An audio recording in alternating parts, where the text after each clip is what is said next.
അപ്പൊ ശാഫി ഇമാം റളിയല്ലാഹു അൻഹു പറയാണ്, അവിടുന്ന് എല്ലാ അവയവങ്ങളും ഈ ഇൽമൊന്ന് കേട്ട് പഠിച്ചിരുന്നെങ്കിൽ എന്ന് ഞാൻ ആഗ്രഹിക്കുമായിരുന്നു. അത്രയും വലിയ ആർത്തിയാണ്. പിന്നൊരിക്കൽ ശാഫി ഇമാമിനോട് ചോദിച്ചു, ഇൽമു പഠിക്കാനുള്ള താല്പര്യം എങ്ങനെയാണ്? ഒരു കുട്ടി മാത്രമുള്ള തള്ള ആ കുഞ്ഞിനെ നോക്കി ഇങ്ങനെ നടക്കുമ്പോലെയാണ് ഞാൻ അവിടുന്ന് വിജ്ഞാനം തേടി നടക്കുന്നത്. എനിക്ക് അത്രയും വലിയ താല്പര്യമാണ്. കാരണം എന്താണെന്നറിയുമോ? സഹരീലി തൻഖീഹിൽ ഉലൂമി അലസുലി മിൻ ഗസ്ലി ഗാനിയത്തിൻ വസീബി അനാഖി. വൈജ്ഞാനികമായ പാഠങ്ങൾക്ക് വേണ്ടി ഉറക്കൊഴിയുക എന്ന് പറഞ്ഞാൽ നല്ല ഗാനം മീട്ടുന്ന സുന്ദരികളായ തരുണീമണികൾക്ക് വേണ്ടി രാവ് ചെലവഴിക്കുന്നതിനേക്കാൾ എനിക്ക് രസമുള്ളതാണ്. വസരീറു വഖലാനി അലാ സഫഹാതിഹാ അഹ്ലാ മിനദ്ദൗഖാഇ വൽ ഉസ്സാഖി. അവിടുന്ന് കടലാസിലൂടെ പേന കൊണ്ട് എഴുതുക എന്ന് പറഞ്ഞാൽ അവിടുന്നോ നല്ല ഒന്നാന്തരം മ്യൂസിക്കുകളെക്കാളും അതുപോലെ തന്നെ പാട്ടുകളെക്കാളും പ്രേമഗീതങ്ങളെക്കാളും എനിക്ക് ഇഷ്ടമുള്ള കാര്യമാണ്. വഅലസ്സു മിൻ നഖരിൽ ഫതാതി വദഫിഹാ നഖരി ലിഉൽഖിർ റംല മിൻ ഔറാഖി. അവിടുന്ന് വിജ്ഞാനം രേഖപ്പെടുത്തേണ്ട കടലാസ് പൊടി തട്ടി വെക്കുക എന്ന് പറഞ്ഞാൽ സുന്ദരികളായ യുവതികൾ ദഫ്മുട്ടുന്നതിനേക്കാളും എനിക്ക് രസമുള്ള പണിയാണ് വൈജ്ഞാനിക മേഖലയിലെ ഓരോ കാര്യങ്ങളും കൈകാര്യം ചെയ്യൽ എന്ന് പറഞ്ഞ ഇമാമുന ശാഫിഈ റളിയല്ലാഹു അൻഹു പടക്കളത്തിന്റെ ചാരത്ത് കിടക്കുമ്പോഴും അന്വേഷിക്കുന്നത് പഠന മേഖലകളെയാണ്. ബഹുമാനപ്പെട്ടവരോ, അതിന്റെ ഇടയിൽ തന്നെ ആര് എന്ത് വാദമുന്നയിച്ചാലും ധിഷണയുടെയും പ്രമാണത്തിന്റെയും പശ്ചാത്തലത്തിൽ അവരോട് ചോദിക്കാറുണ്ട്. അതുകൊണ്ട് സ്വാഭാവികമായും ആ മേഖലയിൽ അസൂയാലുക്കളും ശാഫി ഇമാമിനുണ്ട്. എന്താ ഈ മുസ്ലിയാർക്ക് മാത്രം ഇത്രയും വലിയ മേൽക്കോയ്മ എന്ന് ചില മുസ്ലിയാക്കന്മാരൊക്കെ ചിന്തിക്കൽ സ്വാഭാവികമാണ്. അതുപോലെ അതാ ചില ആളുകൾ ഗുണപരമായ നിലയിൽ തന്നെയാണെങ്കിലും ശാഫി ഇമാമിന്റെ വ്യുൽപ്പത്തിയിൽ അവർ അത്ഭുതപ്പെടുകയാണ്. അപ്പോഴെല്ലാവരും കൂടി ബഹുമാനപ്പെട്ട മുഹമ്മദ് ഷൈബാനിയുടെ അടുക്കൽ ചെന്ന് പറഞ്ഞു, ഈ ഖുറൈശിയായ ചെറുപ്പക്കാരൻ ഞങ്ങളെ എല്ലാം കവച്ചു വെച്ചുകൊണ്ട് മുന്നേറുകയാണ്. അതുകൊണ്ട് നിങ്ങൾ തമ്മിൽ ഒരു ഹിവാർ നടക്കണം, ഒരു സംഭാഷണം നടക്കുന്നത് ഞങ്ങൾക്ക് കേൾക്കാൻ ഇഷ്ടമാണ്. അവിടുന്ന് രണ്ട് ചോദ്യം ഒന്ന് ചോദിച്ചാൽ ഖുറൈശിയെ ഒന്ന് പഠിപ്പിക്കേണ്ടതുണ്ട്. അങ്ങനെ അതാ മുഹമ്മദ് ഷൈബാനിയും മുഹമ്മദ് ബിൻ ഇദ്രീസ് ശാഫിഈയും രണ്ടുപേരും പരസ്പരം ആദരിക്കുന്നവരാണ്. ഉസ്താദ് കൂടിയാണ് മുഹമ്മദ് ഷൈബാനി.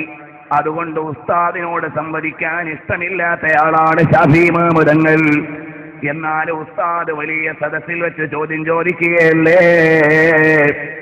ഒന്നാമത്തെ ചോദ്യമാണ്, ഒരാൾ ഒരു തേക്ക് കൊണ്ടുവന്ന് വീടുണ്ടാക്കി. ആ വീടുണ്ടാക്കി കഴിഞ്ഞപ്പോഴാണ് വേറെ ഒരാൾ രണ്ട് സാക്ഷികളെയും കൊണ്ടുവന്നു. ഈ മോഷ്ടിച്ച തേക്ക് കൊണ്ടാണ് വീടുണ്ടാക്കിയിരിക്കുന്നത്, എന്റെ അവകാശമാണെന്ന് പറഞ്ഞാൽ, ഓ ശാഫിഈ, നിങ്ങൾ എന്താണ് വിധിക്കുക? അപ്പൊ ശാഫി ഇമാം തങ്ങൾ പറഞ്ഞു, ഒന്നുകിൽ വില കൊടുത്ത് തൃപ്തിപ്പെടുത്തണം, അല്ലെങ്കിൽ വീട് പൊളിച്ച് തേക്ക് തിരിച്ചു കൊടുക്കണം. ഓക്കെ, സമ്മതിച്ചു. എന്നാൽ ഒരാളെ പട്ടുനൂല് മോഷ്ടിച്ചു കൊണ്ടുവന്ന് സർജറിക്ക് ഉപയോഗിച്ചിട്ട് പിന്നീട് അത് മോഷ്ടിക്കപ്പെട്ടതാണെന്ന് തെളിവ് വന്നാൽ ആ നൂലെന്തു ചെയ്യണം? ശരീരത്തിൽ ഓപ്പറേഷന് വേണ്ടി ഉപയോഗിച്ചതാണ്, ആ നൂലെടുത്ത് തിരിച്ചു കൊടുക്കണമെന്ന് നിങ്ങൾ ഫത്വ കൊടുക്കുമോ? ഇല്ല, അങ്ങനെ കൊടുക്കാൻ പാടില്ല, അത് ഹറാമാണ്. സദസ്സ് മുഴുവനും തക്ബീർ മുഴക്കി. മുഹമ്മദ് ഷൈബാനി വിജയിച്ചല്ലോ. കാരണം ഷൈബാനിയുടെ ചോദ്യമാണ്, ഒരേ വിഷയത്തിൽ തന്നെ നിങ്ങൾ ഒന്ന് അനുവദിക്കപ്പെട്ടു എന്നും ഒന്ന് അനുവദിക്കപ്പെട്ടില്ല എന്നും അങ്ങനെ നിങ്ങൾ മസല പറഞ്ഞത് ശരിയായോ? അപ്പൊ ശാഫി ഇമാം തങ്ങൾ പറഞ്ഞു, അല്പം ഒന്ന് ക്ഷമിക്കണം, ഞാൻ ഒന്ന് പറഞ്ഞോട്ടെ. കക്കുകയും മോഷ്ടിക്കുകയും ഒന്നും വേണ്ട. നിങ്ങൾ തേക്ക് കൊണ്ടൊരു വീടുണ്ടാക്കി, ആ വീട് പൊളിക്കൽ നിങ്ങൾക്ക് ഹലാലാണോ ഹറാമാണോ? ഹലാലാണ്, കുഴപ്പമില്ല. നിങ്ങളുടെ നൂല് കൊണ്ട് തന്നെ നിങ്ങളുടെ ഓപ്പറേഷന് നിങ്ങൾ തുന്നിയുണ്ടാക്കി. എന്നാൽ ആ നൂല് തിരിച്ചെടുക്കണമെന്ന് നിങ്ങൾക്ക് തോന്നിയാൽ എടുക്കാൻ പാടുണ്ടോ? ഇല്ല, ഹറാമു തന്നെ. അപ്പൊ പട്ടുനൂലിന്റെ മസല ഹറാമിന്റെ മസലയാണ്, തേക്കിന്റെ മസല ഹലാലിന്റെ മസലയാണ്. നിങ്ങൾ പറഞ്ഞു, ഞാൻ പറഞ്ഞതുപോലെ തന്നെ അഭിപ്രായം നിങ്ങളും പറഞ്ഞിരിക്കുന്നു. ഉടനെ ബഹുമാനപ്പെട്ട മുഹമ്മദ് ഷൈബാനി പറഞ്ഞു, ഖുറൈശി ചെറുപ്പക്കാരാ, നിങ്ങളെ ഞാൻ സമ്മതിച്ചിരിക്കുന്നു. അല്ലാഹു എന്ന ദിശണയാണ്, അത് വക വെച്ചു കൊടുക്കുകയല്ലാതെ നിർവാഹമില്ല. കാരണം എന്റെ ലോകം മുഴുവനും വൈജ്ഞാനികതയുടെ പ്രഭാവങ്ങൾ വിതറിയ മഹാനാണ്. അതോടൊപ്പം തന്നെ കാര്യകാരണ ബോധത്തിൽ നിന്ന് വിഷയം മനസ്സിലാക്കുക എന്ന ഒരു പരിജ്ഞാനമുണ്ട്. അതിന് ഇൽമുൽ ഫറാസ എന്നും അതോടൊപ്പം തന്നെ കാര്യകാരണ വിവേകമെന്നും രണ്ട് ഭാഷയിൽ വിലയിരുത്താവുന്ന ഒരു വിജ്ഞാനമുണ്ട്. മുഖലക്ഷണം പറയുക എന്നാണ് അതിന്റെ വെർബൽ ട്രാൻസ്ലേഷൻ. ഇൽമുൽ ഫറാസ എന്ന് പറഞ്ഞാൽ മുഖലക്ഷണം പറയുക എന്നാണ്. പക്ഷേ അങ്ങനെ കേവലമായ ഒരു ലക്ഷണം പറച്ചിൽ മാത്രമല്ല, കാര്യകാരണ ബോധത്തോടെ വിഷയങ്ങളെ കണിശമായി കാണാനുള്ള കണ്ണുകൾക്ക് അത് പറയാൻ കഴിയൂ എന്നതിന്റെ വിശദീകരണം ഇമാം റാസിക്ക് ആ വിഷയത്തിൽ തന്നെ ഒരു സ്വതന്ത്രമായ ഗ്രന്ഥമുണ്ട്. ഇമാം റാസി തങ്ങൾ ആ വിഷയത്തിൽ ഗഹനമായ ചർച്ചകൾ ആ ഗ്രന്ഥത്തിലും മറ്റു ഗ്രന്ഥങ്ങളിലും നടത്തിയിട്ടുണ്ട്. ഇപ്പോൾ ബഹുമാനപ്പെട്ട ശാഫി ഇമാം റളിയല്ലാഹു അൻഹു ആ വിഷയത്തിൽ മുന്നിലാണ്. ഒരു ദിവസം പള്ളിയിലൂടെ നടന്നു പോവുകയാണ്. ശാഫി ഇമാം തങ്ങൾ നോക്കുമ്പോൾ 4 കാല് ഒരു പുതപ്പിന്റെ ഉള്ളിൽ നിന്ന് പുറത്തേക്ക് കാണുന്നുണ്ട്. അപ്പൊ ശാഫി ഇമാം തങ്ങൾ കാലിലേക്ക് നോക്കി, എന്നിട്ട് പറഞ്ഞു, ഹുവ മിൻഹു വഹുവ മിൻഹു, ഇത് വാപ്പയും മോനുമാണ് ഈ കിടന്നുറങ്ങുന്നത് എന്ന് പറഞ്ഞു. മുഖം കാണുന്നില്ല, ശരീരത്തിന്റെ വേറെ ഭാഗങ്ങൾ കാണുന്നില്ല. അപ്പൊ ശിഷ്യന്മാരോ, ഉസ്താദ് പറഞ്ഞതങ്ങ് കേട്ടു പോയാ പോയല്ലോ. ഉസ്താദ് മെല്ലെ അങ്ങോട്ട് നീങ്ങിയപ്പോൾ അടുത്ത് ചെന്ന് അവരെ തട്ടി വിളിച്ചു, സുഖം തന്നെയാണോ? നിങ്ങൾ എവിടുന്ന് വന്നതാണ്? നിങ്ങൾ ആരൊക്കെയാണ്? ഇതെന്റെ മോനാണ്, ഞാൻ ഇതെന്റെ വാപ്പയാണ് എന്ന് പറഞ്ഞ് പരിചയപ്പെടുത്തി കൊടുക്കുന്നു. ശാഫി ഇമാം പറഞ്ഞത് കാൽപ്പാടിലേക്ക് നോക്കിയിട്ടാണ്. ഇതുപോലെ ഓരോ വിഷയങ്ങളും അതാ ബഹുമാനപ്പെട്ട ശാഫി ഇമാം തങ്ങളുടെ ഉസ്താദായ നേരത്തെ സംവാദത്തിൽ ഞാൻ ഉദ്ധരിച്ച മുഹമ്മദ് ഷൈബാനിയും ആ വിഷയത്തിൽ ഗഹനമായ കഴിവുള്ളവരായിരുന്നു. രണ്ടാളും കൂടെ ഇങ്ങനെ ഇരിക്കുകയാണ് പരിശുദ്ധമായ മക്കയിൽ. അപ്പൊ അതാ ഒരാൾ അവിടെ നിൽക്കുന്നു. അപ്പൊ രണ്ടുപേരും ഈ വിജ്ഞാനത്തിൽ നിപുണനാണല്ലോ. അപ്പൊ ഒരാൾ പറഞ്ഞു, അയാളുടെ ജോലി എന്താണെന്ന് ഞാൻ പറയാൻ പോവാണ്. അപ്പോൾ ബഹുമാനപ്പെട്ട മുഹമ്മദ് ഷൈബാനി പറഞ്ഞു, അദ്ദേഹം ഒരു തുന്നലുകാരനാണെന്ന് തോന്നുന്നു.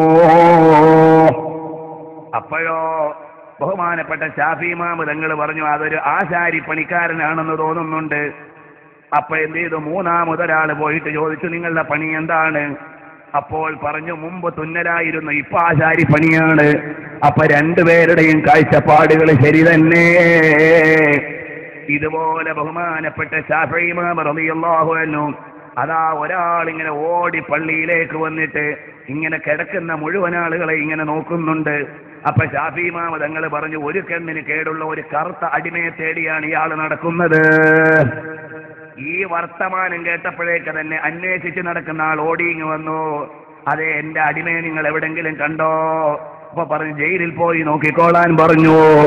അപ്പൊ പോയി കഴിഞ്ഞപ്പോ ശാഫി ഇമാമിനോട് ശിഷ്യന്മാര് ചോദിച്ചു, അല്ല, എങ്ങനെയാണ് ഉസ്താദെ കറുത്ത ഒരു കണ്ണിന് കുഴപ്പമുള്ള അടിമയാണെന്ന് നിങ്ങൾക്ക് മനസ്സിലായത്? അപ്പോൾ പറഞ്ഞു, അയാൾ ആ കിടക്കുന്ന ആളുകളെയൊക്കെ നോക്കുന്നുണ്ട്. വെളുത്തതാണെന്ന് കണ്ടാൽ അയാൾ നോക്കുന്നില്ല, കറുത്തവരെ മാത്രമേ അയാൾ പരിഗണിക്കുന്നുള്ളൂ. നോക്കുമ്പോ മുഖത്ത് കണ്ണിലേക്കാണ് നോക്കുന്നത്. അപ്പോ ഒരു കണ്ണിന് കുഴപ്പമുള്ള ആളാണെന്ന് മനസ്സിലായി, കറുത്ത അടിമയാണെന്നും മനസ്സിലായി. അതൊക്കെ അവിടുന്ന് കാര്യകാരണ ബോധത്തിന്റെ വിലയിരുത്തലാണ്. അയാൾ ജയിലിൽ പോയതാണെന്ന് എങ്ങനെ മനസ്സിലായി? അപ്പൊ പറഞ്ഞു, അവിടുന്ന് അടിമകൾക്കൊരു സ്വഭാവമുണ്ട്. പൈസ ഇല്ലാതെ വന്നാൽ മോഷ്ടിക്കാനിറങ്ങും, നല്ലതുപോലെ പള്ള നിറഞ്ഞാൽ ഏതെങ്കിലും പെണ്ണുങ്ങളെ പിടിക്കാനിറങ്ങും. 2 കുറ്റം ചെയ്താലും അവസാനം ജയിലിലാണെത്തുക. അതുകൊണ്ടാണ് ഞാൻ അങ്ങനെ വിധിക്കാനുള്ള കാരണം. ഇയാള് നേരെ ജയിലിൽ പോകുന്നു, അടിമയെ കിട്ടുന്നു. ഈ അധ്യായം വായിക്കുമ്പോ ഷെർലക് ഹോംസിനെയാണ് എനിക്ക് ഓർമ്മ വന്നത്. ആർതർ കോണൻ ഡോയിൽ എന്ന ലോകപ്രസിദ്ധനായ എഴുത്തുകാരൻ, ഇന്ന് നമ്മുടെ പോലീസുകാർ പഠിക്കുന്ന ടെക്സ്റ്റ് ബുക്കാണ് ഷെർലക് ഹോംസിൻ്റേത്. ഇതുപോലെ കാര്യകാരണ വിഷയങ്ങളെ ഡിറ്റക്റ്റീവായി അവതരിപ്പിക്കുന്ന നോവലുകളാണ്. അതിലെല്ലാം ഇത്തരമൊരു വിശദീകരണമാണ് കാണുന്നത്. എന്നാൽ അതിന്റെ ഉയർന്നതും നീതിനിഷ്ഠവുമായ തലമാണ്. അഇമ്മത്തിന്റെ മുഴുവനും ഗവേഷണത്തിലെത്തി ഇൽമുൽ ഫറാസയിൽ മുന്നിലാണ് ബഹുമാനപ്പെട്ട ഇമാമുന ശാഫിഈ.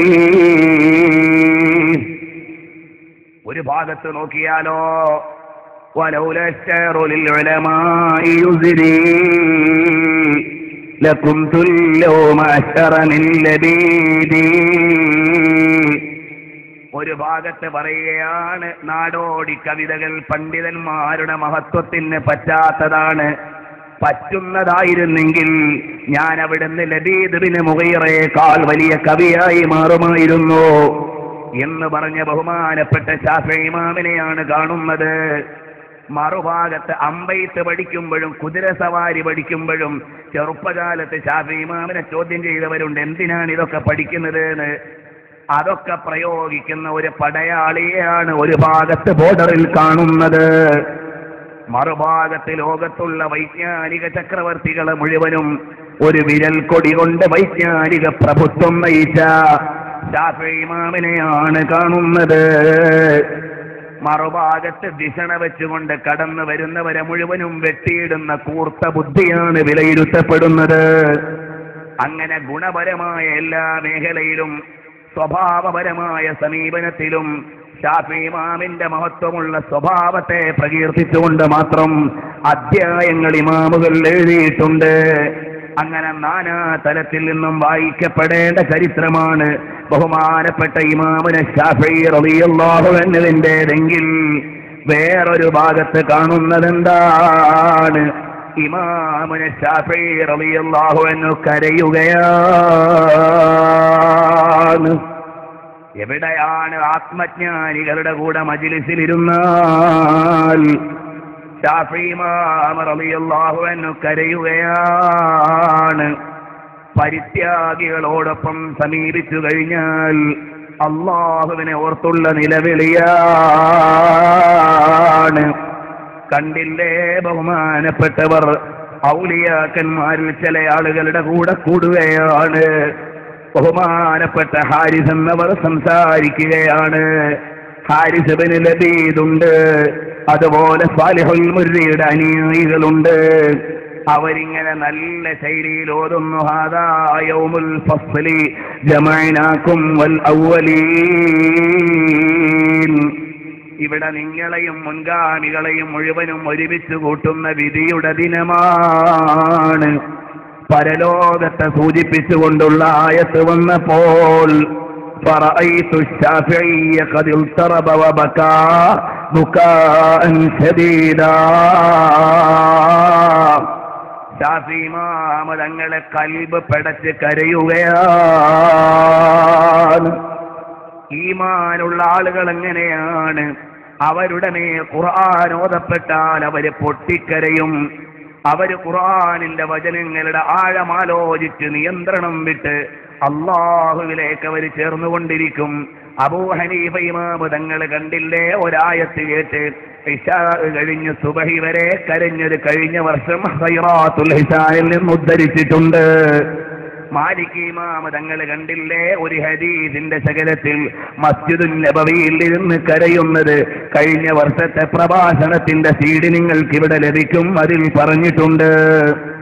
ഇമാമുന ശാഫിഈ തങ്ങൾ കണ്ടില്ലേ, ഹദാ യൗമുൽ ഫസ്ലി ജമഅനാകും വൽ അവ്വലീൻ എന്ന ആയത്ത് കേൾക്കുമ്പോഴേക്ക് കരയുകയാണ്.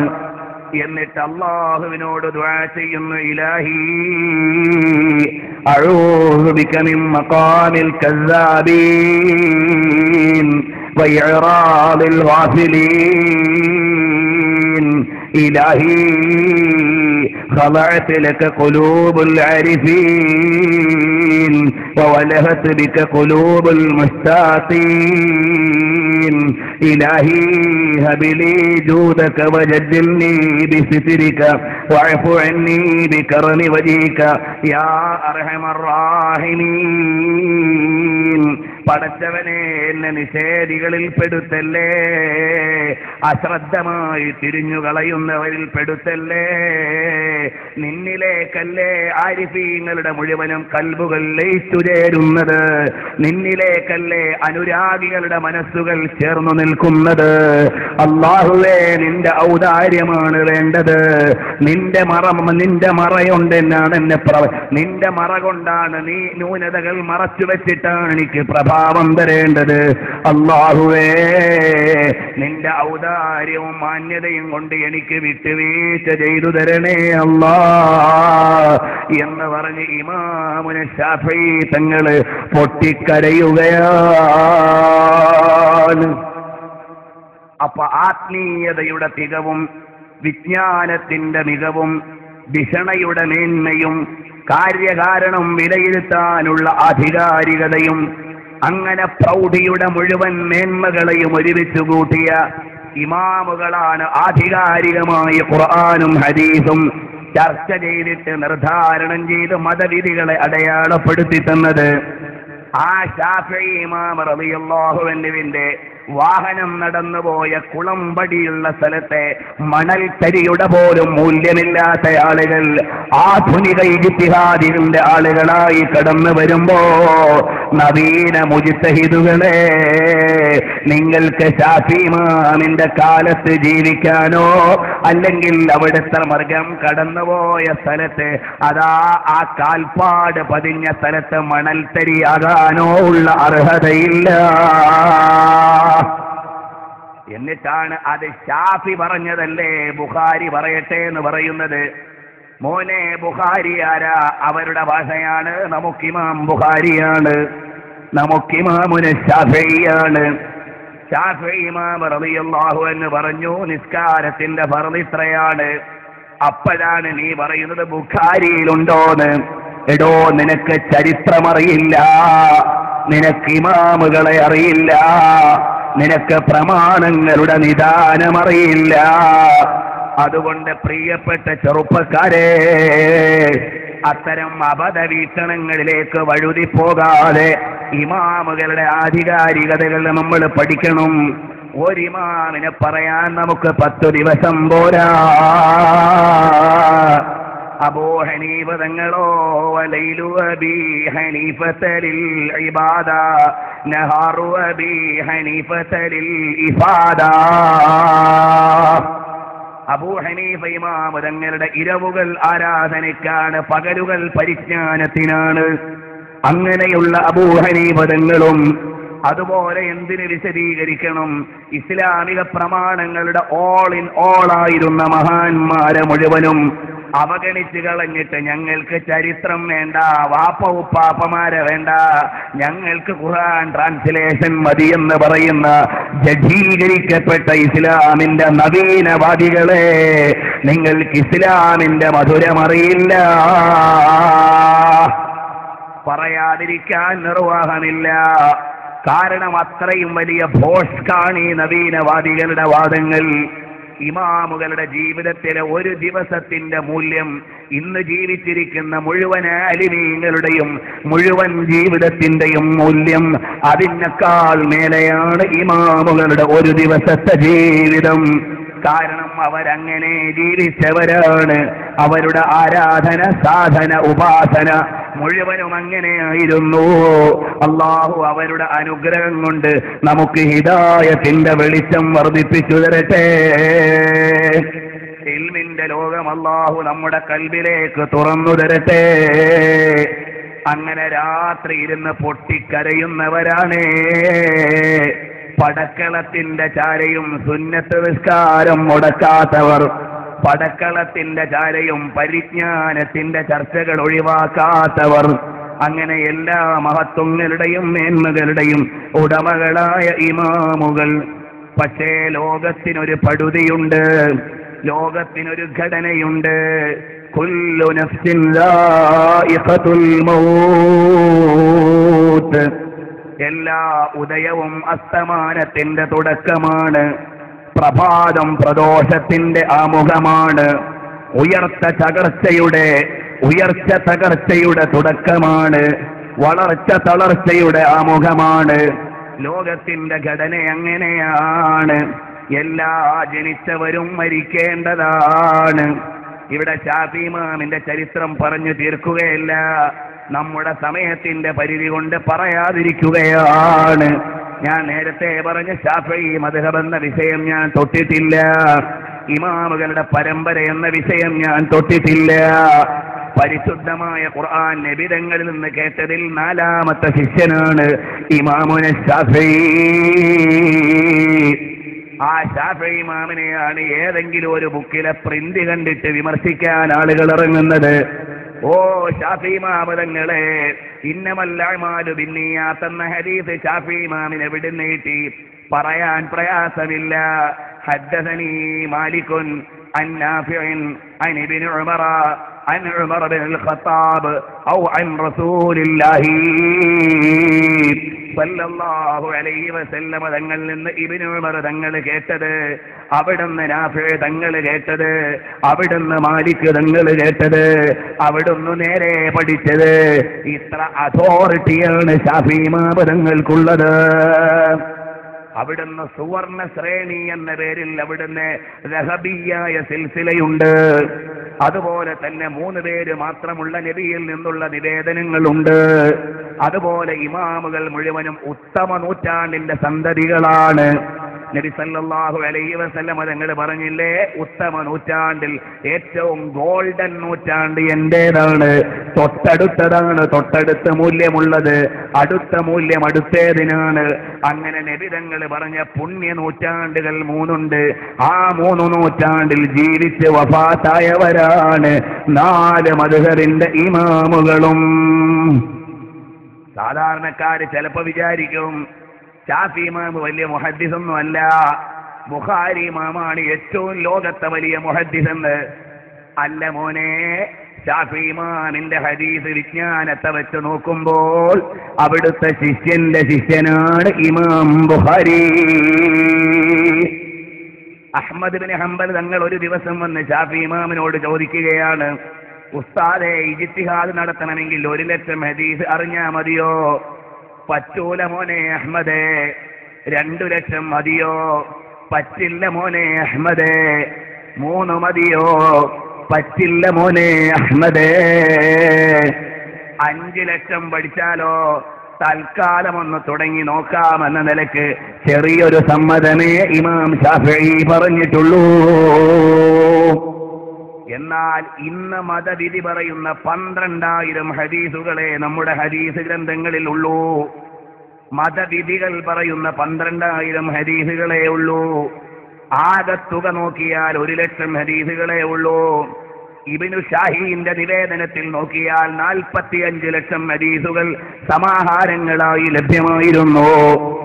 അപ്പോൾ 40 ലക്ഷത്തിലേറെയുള്ള ഹദീസുകളെ മനനം ചെയ്ത് അതിന്റെ അവസരങ്ങളും കോൺടെക്സ്റ്റുകളും പ്രയോഗങ്ങളും കൃത്യമായി പഠിച്ച ഇമാമുകൾ പറഞ്ഞ മസലകൾ മുഴുവനും 40 പേജുള്ള ഒരു പുസ്തകത്തിലെ മുഴുവൻ ആശയങ്ങളും കിട്ടിയ ഒരു പേജിൽ ഉണ്ടാകണമെന്ന് വാദിക്കുന്ന വാദം ബുദ്ധിപരമായും പ്രാഥമികമായും ആത്യന്തികമായും നിഷേധിക്കപ്പെടേണ്ടതാണ്. ആ വാദമാണ് നവീനവാദികൾ മുഴുവനും ഇവിടെ വാദിക്കുന്നത്. ഞങ്ങളുടെ കയ്യിൽ 1,00,000 ഹദീസ് പോലും ഇല്ല. ബുഖാരി തന്നെ കുറെ ലൈഫ് കഴിഞ്ഞാൽ മിച്ചം ഞങ്ങൾക്ക് ഇഷ്ടമുള്ളതേ ഉള്ളൂ. അതിൽ നിന്ന് 1000കണക്കിന് മാത്രം വരുന്ന ഹദീസിൽ നിന്ന് ലക്ഷക്കണക്കിന് വരുന്ന മതവിധികൾ മുഴുവനും ഉണ്ടാകണമെന്ന് പറഞ്ഞാൽ അത് ന്യായമല്ല. അതുകൊണ്ട് വിവരമുള്ളവരോട് ചോദിക്കണം, ഫസ്അലൂ അഹ്ലൽ സിക്രി ഇൻ കുൻതും ലാ തഅലമൂൻ. വിവരമില്ലാത്തവർ വിവരമുള്ളവരോട് ചോദിക്കണം. നമുക്കറിയില്ല, ശാഫിഈ ഇമാമിനോട് ചോദിക്കട്ടെ, അതറിയുന്ന ആളാണ്. എനിക്കറിയില്ല, മാലിക് ഇമാമിനോട് ചോദിക്കട്ടെ, അത് വിവരമുള്ള ആളാണ്. മാലിക് ഇമാമിന് വിവരമുണ്ടെന്ന് ലോകം സമ്മതിച്ചതാണ്. മാലിക് ഇമാമിനെ തുടരാൻ പറ്റുമെന്ന നീതിയുക്തമായ വ്യക്തിപ്രഭാവം ചരിത്രം രേഖപ്പെടുത്തിയതാണ്.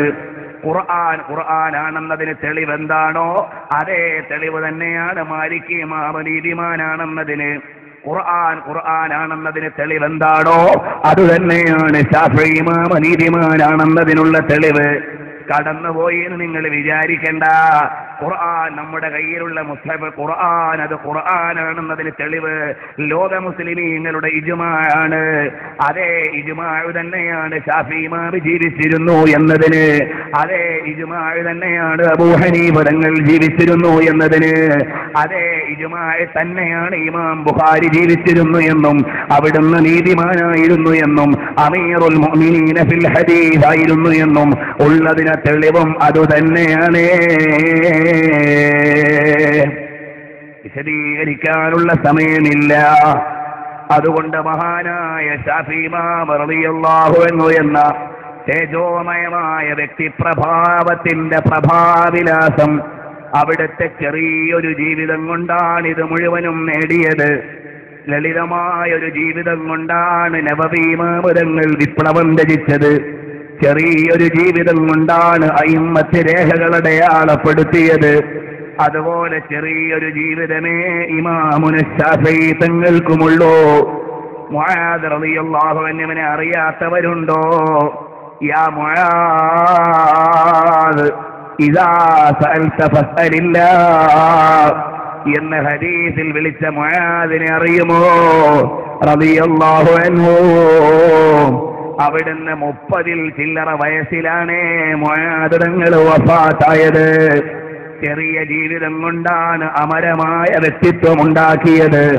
അതുപോലെ കൊച്ചു കൊച്ചു ജീവിതങ്ങളെ അയിമ്മത്തിനുള്ളൂ. പക്ഷേ അവർ ലോകം കീഴടക്കി പോയി. അതുപോലെ ശാഫിഈ ഇമാം റളിയല്ലാഹു അൻഹു രോഗബാധിതനാണ്. കുറെ അധികം മാരകമായ രോഗമുണ്ട്. പരീക്ഷണം അയിമ്മത്തിന്റെ കൂടപ്പിറപ്പാണ്. അഴികളിൽ കിടന്ന ഇമാമുകളുണ്ട്, രോഗം കൊണ്ട് വേദനിച്ചവരുണ്ട്. അതുപോലെ ശാഫിഈ ഇമാം റളിയല്ലാഹു അൻഹുവിനും നല്ല ഒരു രോഗമുണ്ട്. ആ രോഗകാരണമായി രക്തം വാർന്നു പോകാറുണ്ട്. അവിടുന്ന് ദർസ് മുടക്കിയിട്ടില്ല.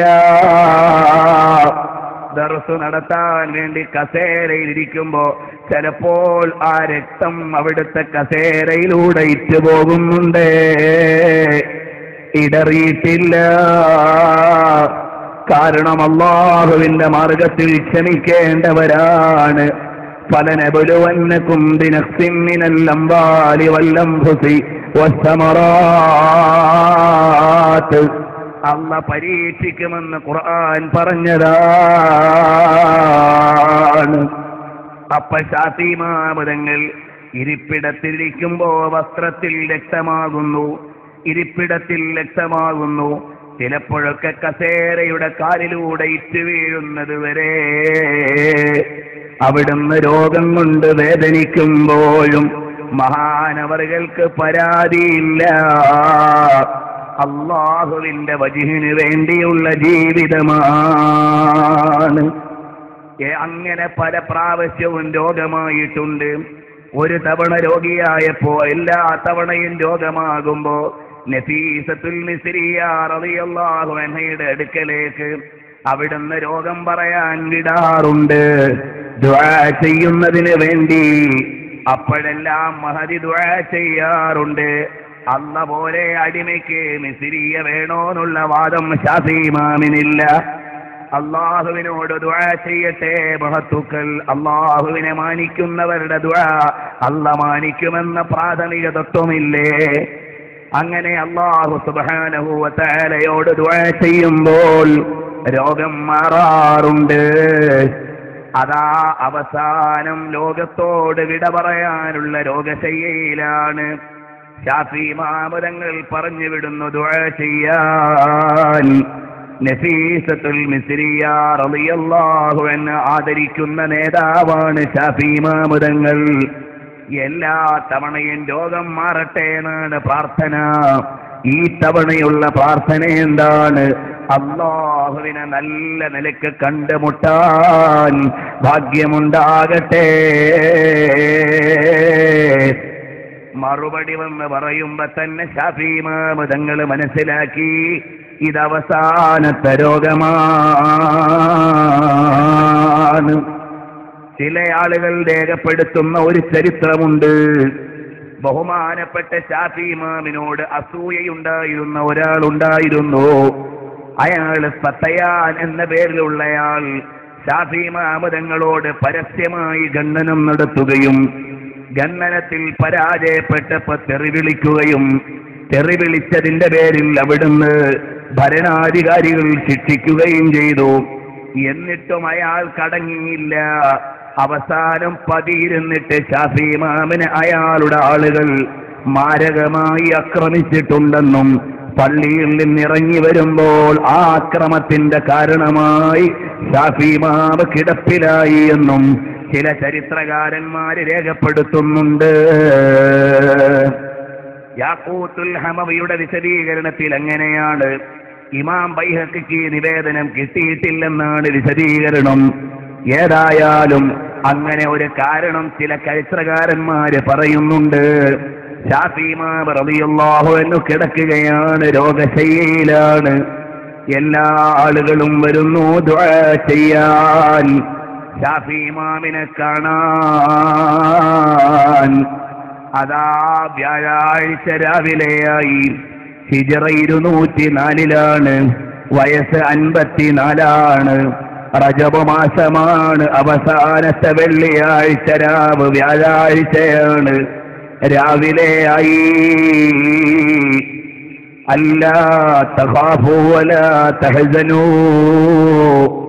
സ്വാലിഹീങ്ങൾക്കങ്ങനെയാണ്. ഏതായാലും ശാഫി ഇമാം തങ്ങളിരിക്കുമ്പോ ശിഷ്യന്മാരിൽ ഒരാൾ വന്നിട്ട് ചോദിക്കുന്നു, ഉസ്താദേ എങ്ങനെയുണ്ട്? മഹാനായ ശാഫി ഇമാം തങ്ങളുടെ മറുപടി, അസ്ബഹ്തു മിനദ്ദുനിയാ റാഹിലാ വലിഇഖ്വാനി മുഫാരിഖാ വലിസൂഇ അഅമാലി മുലാഖിയാ വലികഅസിൽ മനിയത്തി ശാരിബാ. ഓ മോനെ, ഞാനിതാ സഹോദരങ്ങളോട് മുഴുവനും യാത്ര ചോദിക്കുകയാണ്.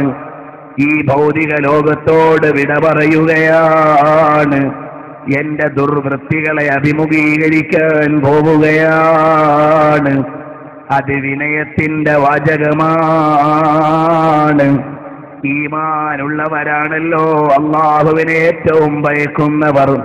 ഇന്നമാ യഖ്ശല്ലാഹ മിൻ ഇബാദിൽ ഉലമാ. അല്ലാഹുവിനെ എങ്ങനെയാണ് കണ്ടുമുട്ടുക എന്ന പേടിയാണ്. അബൂ ഹുറൈറ റളിയല്ലാഹു അൻഹു വഫാത്താകാൻ നേരം കരയുകയാണ്. എന്തേ അബൂ ഹുറൈറ കരയുന്നത്? സഫരി തവീൽ വസാദി ഖലീൽ ഖദ് ഖറബ വഖ്തുർ റഹീൽ. യാത്ര പറയാനുള്ള സമയമായി. കയ്യിലൊന്നുമില്ല. യാത്ര നീണ്ടതാണ്. സ്വർഗത്തിലെ മർമ്മരങ്ങൾ അബൂ ഹുറൈറയുടെ സാന്നിധ്യം കൊണ്ട് അറിഞ്ഞു എന്ന് റസൂലുള്ള പറഞ്ഞ മഹാനാണ്. പക്ഷേ ഈമാനിന്റെ പെടപ്പ് കൽബിലുണ്ട്. ഉമർ ഇബ്നുൽ ഖത്താബ് തങ്ങൾ കിടക്കുന്നു. അവസാന ഘട്ടം. എന്തിനാണ് ഉമറേ കരയുന്നത്? സാമ്രാജ്യങ്ങളുടെ സിംഹാസനങ്ങളെ കാറ്റിൽ പറത്തിയ ചക്രവർത്തിയല്ലേ? ലോകത്ത് പാർലമെന്റേറിയൻ നിയമങ്ങളെ പഠിപ്പിച്ചു കൊടുത്ത ഛത്രാധിപതിയല്ലേ? അങ്ങനെ ലോകത്തിന് മുഴുവനും അധികാരത്തിന്റെ സമവാക്യങ്ങളെ പറഞ്ഞുകൊടുത്ത നേതാവല്ലേ? പക്ഷേ വഫാത്തിന്റെ സമയം അടുക്കുമ്പോ കരയുന്നു. ഓ, എന്തിനാണ് ഇബ്നുൽ ഖത്താബ് കരയുന്നത്? മറ്റൊന്നുമല്ല, മറുപടി വേറെ ഒന്നുമില്ല. എന്റെ കയ്യിൽ അമലുകളില്ലെന്ന പരാതിയാണ്. സാന്ത്വനിപ്പിക്കുകയാണ്. قد توفي رسول الله صلى الله عليه وسلم وهو أنكرال. റസൂലുള്ള വഫാത്തായപ്പോ നിങ്ങളെ കുറിച്ച് നല്ല അഭിപ്രായമായിരുന്നില്ലേ? توفي أبو بكر الصديق وهو أنكرال. അതുപോലെ മഹാനായ സിദ്ദീഖുൽ അക്ബർ തങ്ങളെ യാത്ര പറയുമ്പോഴും നിങ്ങളെക്കുറിച്ച് അവിടുന്ന് നല്ല തൃപ്തിയിലായിരുന്നില്ലേ? എന്തിനാണ് കരയുന്നത്?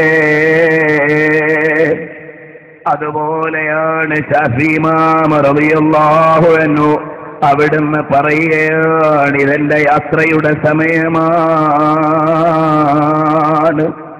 ഞാനിതാ ഇവിടുന്ന് യാത്ര ചോദിക്കുകയാണ് എന്നറിഞ്ഞുകൊണ്ട് ശാഫി ഇമാം തങ്ങൾ പറയുന്നു, ജഅൽതു റജാഇ നഹ്വ അഫ്വീക സുല്ലമാ. അല്ലാഹുവേ, നിന്റെ വിടുതിയുടെ വാതിലിലേക്ക് ഞാനിതാ കാത്തിരിക്കുകയാണ്. വ്യാഴാഴ്ച വൈകുന്നേരമായി മുഹമ്മദ് ഇബ്നു യഅഖൂബിനോട് പറഞ്ഞു, പോയി നിസ്കരിച്ചോ. ബഹുമാനപ്പെട്ട ഇമാം റബീഇനോട് പറഞ്ഞു, ഞാനിതാ യാത്രയാവുകയാണ്. വൈകുന്നേരമായി, വ്യാഴാഴ്ച വൈകുന്നേരം, ലോകത്തിന്റെ വൈജ്ഞാനിക ചക്രവാളത്തിലെ ഏറ്റവും ജ്വാലയുള്ള നക്ഷത്രമതാ ലോകത്തോട് യാത്ര ചോദിക്കുന്നു. ഇമാമുന ശാഫിഈ റളിയല്ലാഹു അൻക യാ ഇമാമൽ മുസ്ലിമീൻ. മുഅ്മിനീങ്ങളെ, ഞാനിനി നീട്ടി പറയേണ്ടതില്ല. എന്റെയും നിങ്ങളുടെയും കയ്യിൽ ഒരു അമലുകളുമില്ല. ലക്ഷക്കണക്കിന് ഹദീസില്ല, ഖുർആൻ മനപ്പാഠമില്ല, വ്യാഖ്യാനമറിയില്ല, ആരാധന നടത്തിയ പാതിരാവുകളില്ല, ഇൽമിന് ചെലവഴിച്ച പാതിരാത്രികളില്ല, അല്ലാഹുവിന് വേണ്ടി ഇബാദത്ത് ചെയ്തിട്ടില്ല. ഇബാദത്ത് കൊണ്ട് മാത്രം ജീവിച്ച മഹാന്മാര് പൊട്ടിക്കരഞ്ഞ നിമിഷമാണ് അവസാന നിമിഷം. നമ്മുടെ കയ്യിൽ വല്ലതുമുണ്ടോ? ഒരു തറാവീഹ് നിസ്കാരമുണ്ട്, എത്ര കേടുള്ളതാണ്. നമ്മുടെ ജീവിതം ഭൗതികതയുടെ നെറ്റിൽ പുറങ്ങളിലെ പണപളപ്പുകൾക്ക് വേണ്ടി പര്യാലോചന നടത്തിയതല്ലേ? ഇവിടുത്തെ ജീവിതത്തിന് വേണ്ടി നെട്ടോട്ടമോടിയതല്ലേ? പക്ഷേ ശാഫി ഇമാം റളിയല്ലാഹു അൻഹു പറഞ്ഞ ഒരു വാക്കു തന്നെയാണ് പ്രതീക്ഷ. ഉഹിബ്ബു സ്വാലിഹീന വലസ്തു മിൻഹും. സ്വാലിഹീങ്ങളെ നമ്മൾ ഇഷ്ടപ്പെടുന്നു, നമ്മൾ അവരിൽപ്പെട്ടവരല്ലെങ്കിലും ലഅല്ലി അൻ അനാല ബിഹിം ശഫാഅ, അവരെ കൊണ്ട് ശുപാർശ കിട്ടുമെന്ന പ്രതീക്ഷയിലാണ്. ഈ ശാഫി ഇമാം തങ്ങൾ വഫാത്താകുന്നതിന്റെ മുമ്പ് ഒരുപാട് മഹാന്മാര് സ്വപ്നം കണ്ടുപോയി. ഒരാ ഇമാമുൽ അസീസി കാണുന്നത് റസൂലുള്ള വഫാത്താകുന്നു എന്ന സ്വപ്നമാണ്. സുഫിയാൻ ഇബ്നു വഖീഅ കാണുന്ന സ്വപ്നം ഖിയാമത്ത് നാളായെന്ന സ്വപ്നമാണ്. റബീഅ റളിയല്ലാഹു അൻഹു കാണുന്നത് ആദം നബി വഫാത്തായെന്ന സ്വപ്നമാണ്.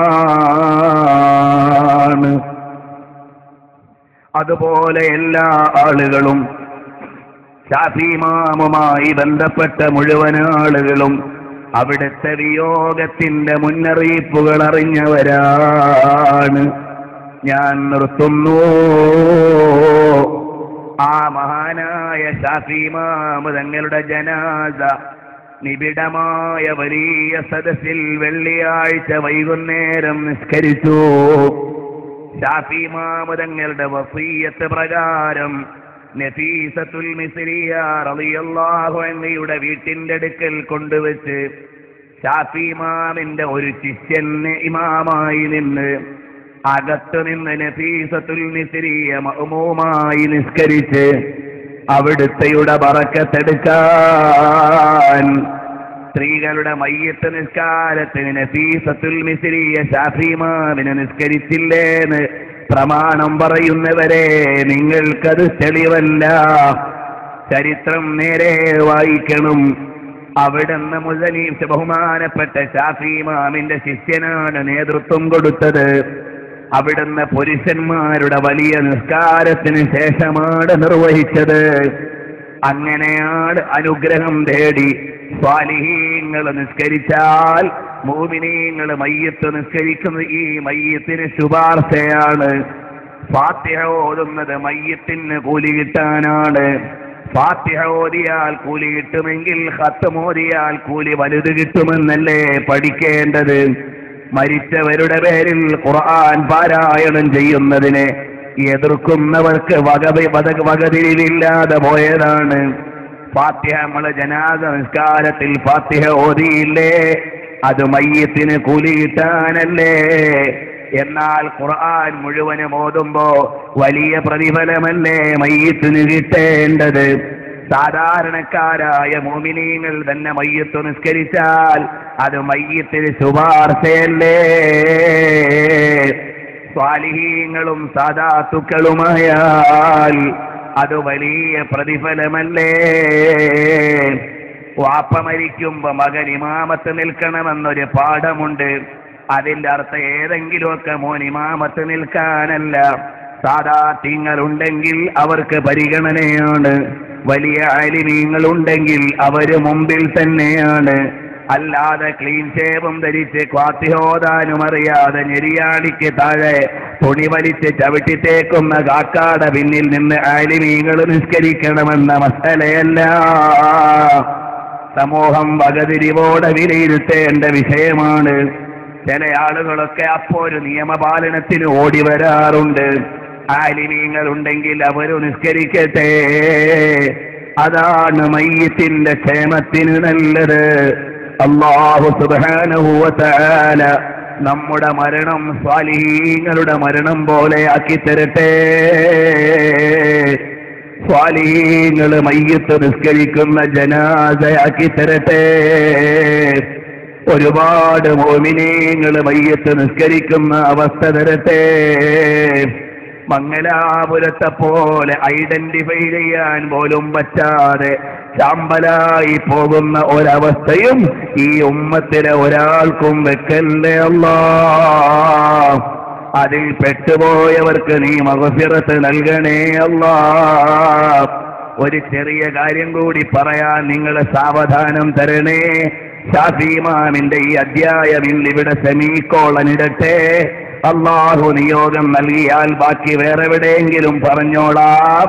പക്ഷേ ഒന്നുകൂടി പറയാൻ അവസരം തരണേ. മഹാന്മാര് മരിക്കുന്നതോടെ കൂടുതൽ ജീവിക്കുകയാണ്, അസ്തമിക്കുകയല്ല, പ്രകാശിക്കുകയാണ്. ഷാഫി ഇമാമിന്റെ മക്ബറയിലേക്ക് ജനപ്രവാഹമാണ്. അങ്ങനെ കാണുമ്പോഴാണ് ഞാൻ നേരത്തെ പറഞ്ഞത്. എന്റെ അനുവാചകർക്ക് ഓർമ്മയുണ്ടോ? ഹബീബിന്റെ ജീവിതത്തോട് വലിയ ഒരു സാദൃശ്യമുണ്ട്.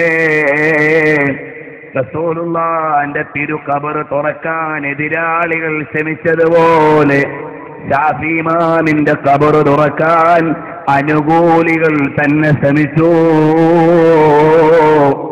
ഷാഫി ഇമാമിന്റെ പ്രവർത്തനം കൂടുതൽ ബഗ്ദാദിലുണ്ടായിരുന്നു. അവിടെ നിളാമിയ എന്ന മദ്രസയുണ്ടായിരുന്നു. ആ മദ്രസ ഉണ്ടാക്കിയിട്ട് നിളാമുൽ മുൽക്ക് ഹിജറ 474 നിളാമിയ സ്ഥാപിച്ചിട്ട് ഷാഫി ഇമാമിന്റെ ജനാസ കൊണ്ടുവന്ന് അവിടെ ഖബറടക്കാനും അതുവഴി നിളാമിയ ജനശ്രദ്ധ കേന്ദ്രമാക്കാനും അതിന്റെ ആള് തീരുമാനിച്ചു. അന്നത്തെ ഫാത്തിമി ഭരണാധികാരിയും ബഗ്ദാദിലെ ഗവർണറും തമ്മിൽ സംസാരിച്ചിട്ട് അവിടുന്നതാ ബദറുൽ ജമാലിയും അൽ മൻസൂർ ദില്ലയും രണ്ടുപേരും ധാരണയായി ശാഫി ഇമാമിന്റെ ഖബർ തുറക്കാൻ തീരുമാനിച്ചു. എന്തെങ്കിലും തകർക്കാനല്ല, അനുകൂലിക്കാൻ തന്നെയാണ്. അപ്പൊ അന്നത്തെ മുഅ്മിനീങ്ങളുടെ വിശ്വാസം സ്വാലിഹീങ്ങളുടെ ജനാസ മണ്ണു തിന്നില്ലെന്നാണ്. ചരിത്രത്തിൽ നിന്നല്ലേ പാഠം ഉൾക്കൊള്ളേണ്ടത്. അതാ ശാഫി ഇമാമിന്റെ ഖബർ തുറക്കാൻ തീരുമാനിക്കുന്നു. സൈന്യമിറങ്ങി. മുഅ്മിനീങ്ങൾ ആ ഖബറിന്റെ മീസാൻ കല്ല് തൊട്ടപ്പോഴേക്ക് ഇരച്ചു കയറി ചെന്നു. ഞങ്ങളുടെ ഇമാമിനെ തൊടാൻ പാടില്ല. സൈന്യത്തിനൊന്നും ചെയ്യാൻ പറ്റിയില്ല. പിന്നീട് ഗവൺമെന്റ് ഓർഡർ പുറപ്പെടുവിച്ചു. ഇത് ഞങ്ങളുടെ തീരുമാനമാണ്. അത് അലങ്കോലപ്പെടുത്താനല്ല, ശാഫി ഇമാമിന്റെ തിരുശരീരം ബഗ്ദാദിൽ കൊണ്ടുപോയി മഹത്വത്തോടെ മഖ്ബറയാക്കാനാണ്, കെട്ടാനാണ്, അവിടെ വിശ്രമിക്കട്ടെ എന്ന് തീരുമാനിക്കാനാണ്. അപ്പൊ ചില ആളുകൾക്ക് ശാഫി ഇമാമിനെ കാണാമല്ലോ എന്നൊരാഗ്രഹം മനസ്സിൽ ജനിച്ചിട്ടുണ്ടാകാം. ഏതായാലും പട്ടാളമിറങ്ങി ജനങ്ങളെ കൺട്രോൾ ചെയ്തു. എന്നിട്ട് അവരതാ ശാഫി ഇമാം തങ്ങളുടെ ഖബർ തുറക്കാൻ മണ്ണു നീക്കി നീക്കി മൂടുകല്ല് വരെ എത്തിയപ്പോൾ യഫൂഹുൽ മിസ്കു വൽ അംബറു മിൻ ദാഖിലിൽ ഖബരി, ഖബറിന്റെ ഉള്ളിൽ നിന്ന് സുഗന്ധം പ്രവഹിക്കുകയാണ്. ഖബർ തുറക്കാൻ അടുത്തു നിന്നവരുടെ ബോധം ക്ഷയിക്കുന്നു. പരിസരത്ത് നിൽക്കുന്നവർ സുഗന്ധം ആസ്വദിക്കുന്നു. 1 മണിക്കൂറോളം അത് പൊളിക്കാൻ വന്നവര് ബോധം കെട്ട് വീണുപോയി. മുഅ്മിനീങ്ങൾ അപ്പോഴേ കിരച്ചു കയറി വന്ന് തക്ബീർ ചൊല്ലാൻ തുടങ്ങി. ശാഫി ഇമാം റളിയല്ലാഹു അൻഹു എവിടെ വിശ്രമിക്കണമെന്ന് അല്ലാഹു നിശ്ചയിച്ച് ആദരപൂർവം കിടത്തിയതാണ്. ഭരണാധികാരിക്ക് ശാഫി ഇമാമിനോടെതിരില്ല, പ്രതികൂലമില്ല. പക്ഷേ ശാഫി ഇമാം തങ്ങളുടെ ഖബർ അവിടുന്ന് തുറക്കാൻ ശ്രമിച്ചപ്പോഴേക്ക് അതാ വരുന്നു. അവസാനം അവര് മുഴുവനും തൗബ ചെയ്ത് അല്ലാഹുവിനോട് മാപ്പിരന്നിട്ട് പടച്ചവനെ അരുതാത്തതാണ് ആലോചിച്ചത്, വിട്ട് പുറത്തു തരണേ അല്ലാ എന്ന് പറഞ്ഞ് മാപ്പിരക്കുന്നു. ഈജിപ്തിന്റെ ഭരണാധികാരി ബഗ്ദാദിലെ ഗവർണറോട് മെസ്സേജ് കൊടുത്തു. അത് നമുക്ക് തൊട്ട് കളിക്കാനുള്ള മഖ്ബറയല്ല, സംഭവങ്ങളെല്ലാം വിശദീകരിച്ചു. നിളാമിയായുടെ മുറ്റത്തേക്ക് ബഗ്ദാദിലുള്ള ജനങ്ങളെ മുഴുവനും വിളിച്ചു ചേർത്തിട്ട് ഔദ്യോഗികമായി അവിടുന്ന് വിഷയ അവതരണം നടത്തി. ശാഫി ഇമാം തങ്ങളുടെ ഖബർ തുറക്കാൻ ശ്രമിച്ചപ്പോഴുള്ള അവസ്ഥ, ജനങ്ങളെല്ലാം ശാഫി ഇമാമിന്റെ മഹത്വം വാഴ്ത്തി. ഇത് കറാമത്താണെന്ന് വിലയിരുത്തി. അന്ന് മുതൽ പിന്നെ ജനപ്രവാഹം അധികമാണ് ശാഫി ഇമാമിന്റെ അടുക്കലേക്ക്. ومن رام ريح الجنة اليوم فليزر ضريح الإمام الشافعي محمد. സ്വർഗത്തിന്റെ സ്വർഗത്തിന്റെ സുഗന്ധം ആസ്വദിക്കണമെങ്കിൽ കടന്നു വന്നോ ശാഫി ഇമാമിന്റെ ഖബറിന്റെ അടുക്കലേക്ക്, അത് സന്ദർശിച്ചോ. അവിടെ എഴുതി വെച്ചിട്ടുണ്ടെന്ന് പോയവർ പറഞ്ഞിട്ടുണ്ട്, എഴുതിയിട്ടുണ്ട്. ഞാൻ അവിടെ പോയിട്ടില്ല, വായവരെ കേട്ടിട്ടും കണ്ടിട്ടുമേ ഉള്ളൂ. അങ്ങനെ ശാഫി ഇമാം തങ്ങളുടെ തിരു ഖബറിന്റെ ചാരത്ത് അവിടുന്ന് റസൂലുള്ളാഹി തങ്ങൾ തുപ്പുനീര് തൊട്ടുകൊടുത്ത മഹത്വവും അതുപോലെ അവിടുത്തെയുടെ മഹത്വം വാഴ്ത്തുന്ന വരികളും ആ മഖ്ബറയിൽ എഴുതി വെച്ചിട്ടുണ്ടെന്ന് സന്ദർശകർ രേഖപ്പെടുത്തുകയും പറയുകയും ചെയ്തിട്ടുണ്ട്.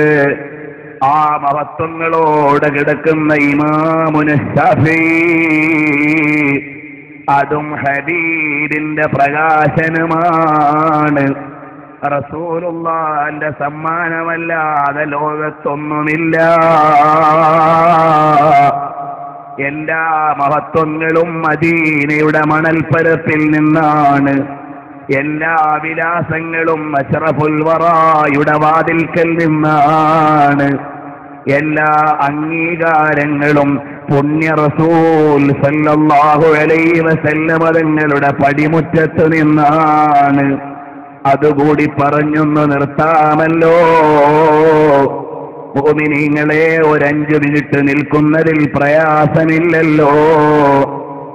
ഹബീബി വമലാദി മുഹമ്മദുർ റസൂലുള്ളാഹി സല്ലല്ലാഹു അലൈഹി വആലിഹി വഅസ്ഹാബിഹി വസല്ലമ തങ്ങളെ പ്രണയിച്ച് മദീനയ്ക്ക് വേണ്ടി വാദിച്ച് എല്ലാ മഹത്വങ്ങളും എഴുതി വെച്ച പ്രകീർത്തനത്തിന്റെ മാല്യം കൊണ്ട് ദീവാനിലെ അധ്യായങ്ങൾ നിറച്ച ശാഫി ഇമാം തങ്ങളെ ഞാൻ പറഞ്ഞിട്ടില്ല, തുടങ്ങിയിട്ടേ ഉള്ളൂ.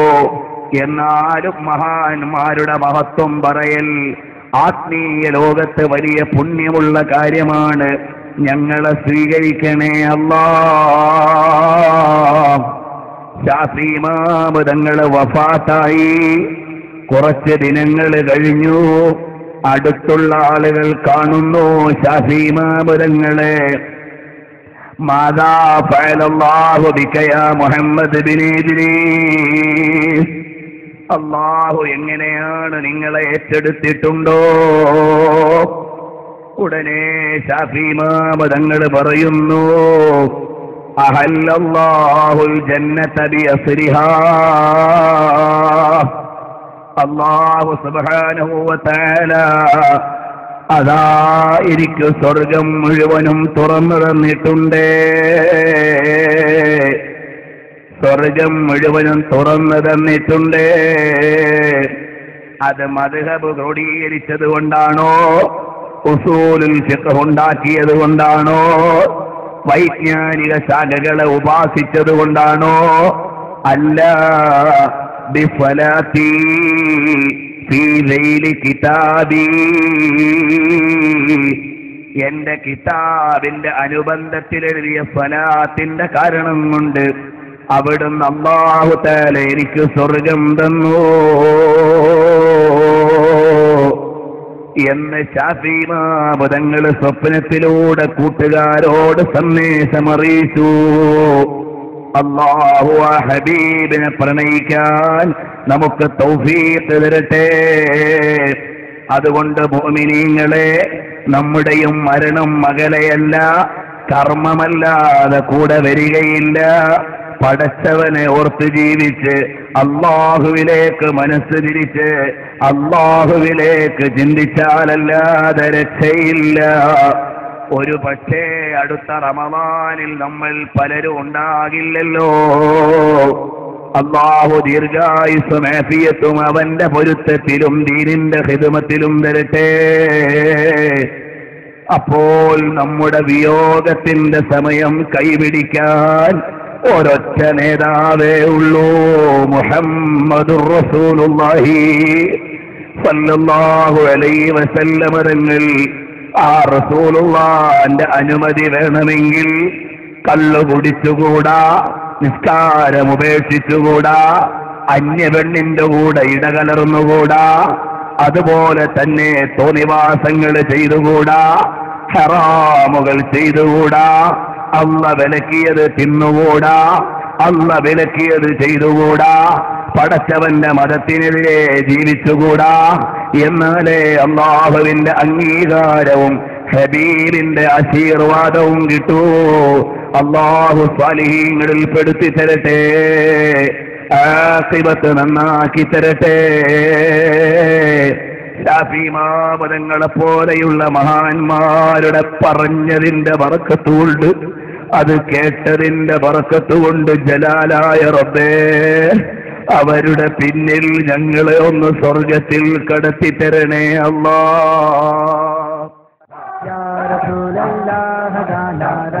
लगा हो गज गज के है तेरे आका पे पहुँचारे दुरूद रज रज के है या रसूल अल्लाह दाना लगा हो गज गज के